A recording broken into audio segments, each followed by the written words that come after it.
सलाम जी, मेरा नाम मोहम्मद नईम है।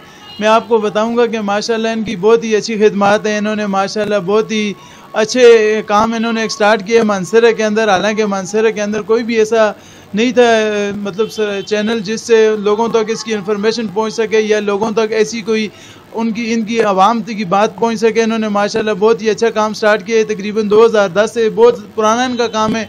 उस वक्त तो यहाँ मीडिया का कोई ऐसा दौर ही नहीं था। उस वक्त तो सोशल मीडिया में ना फेसबुक इतना ख़ास कोई नहीं था, यूट्यूब वगैरह। तो माशाल्लाह इन्होंने उस वक्त से काम स्टार्ट किए थे। उनका बहुत ही अच्छा वर्क है।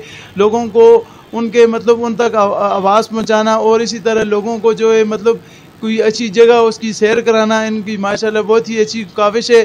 तो मेरी भी दुआ है कि अल्लाह करे इनका चैनल इसी तरह दिन ब दिन तरक्की करे। तो मतलब ये बहुत ही अच्छी इनकी खिदमत हैं। तो